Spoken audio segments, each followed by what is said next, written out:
And so, without further ado, I present to you Jonah Lehrer's Metacognitive Guide to College. Piece of advice number 1, be an outsider. Every semester, take at least one class in a field that you know very little about. If you're a physics major, take an English class. If you're an English major, take evolutionary biology or intro to psych or econ 101. Force yourself to experiment with new ways of looking at the world. I could tell you that this will make you a more complete or interesting person, or that it will leave you with a well-rounded perspective that is the very essence of a liberal arts education. But I don't really know what any of that means. So instead, I'd like to emphasize the practical benefits of experimenting with outsider thinking. I'd like to tell you about a website called innocentive.com. It's a very simple website. Essentially, big companies, huge Fortune 500 companies like Procter & Gamble and General Electric and Kraft Foods, they post their hardest scientific problems on this website. These scientific problems they can't solve. And then they make them public, and people like you and me, amateurs, people working at home by themselves, get to try to solve these problems. If they solve them, they get a monetary reward. The problems on the site are astonishingly varied. For instance, there's a food company looking for a reduced fat chocolate flavored compound coating that doesn't melt in the sun. If you solve that, you get $40,000. There's a research foundation looking for a biomarker for measuring disease progression in amyotrophic lateral sclerosis. You solve that, you get $1 million. An electronics firm looking to design a solar-powered wireless router. Now, what's so interesting about Innocentive is that it's really successful. A study of the website by researchers at the Harvard Business School found that nearly 60% of the problems posted on the website were solved within 6 months.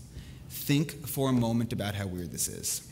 A disparate network of strangers and amateurs, most of them probably working in their pajamas while eating Fruit Loops on their couch, managed to solve problems that humongous companies like Procter & Gamble, companies with thousands and thousands of scientists and billion-dollar research budgets, had been unable to solve.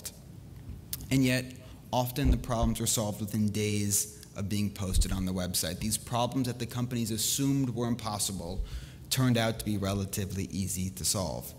Now, here's where it gets interesting. By studying which problems got solved and how they got solved, the Harvard researchers were able to see why exactly these amateurs were so successful.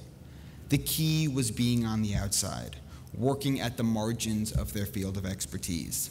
If a chemist tried to solve the chemistry problems on the Innocentive website, he tended to run into the exact same problems that the scientists at the big companies ran into.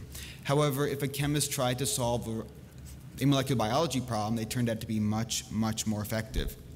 And the same held true for molecular biologists. They didn't solve molecular biology problems, they solved biophysics problems, and they solved chemistry problems.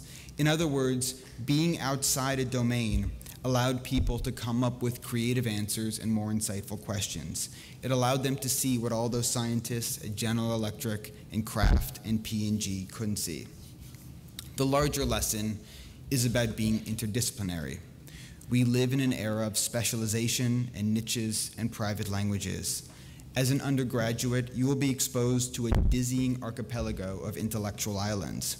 You will be taught by professors who know more than anyone else in the world about very specific subjects. And isn't that amazing? But this specialization comes with a cost, in that it traps us in cognitive boxes. We lose the ability to think outside of the narrow language we know.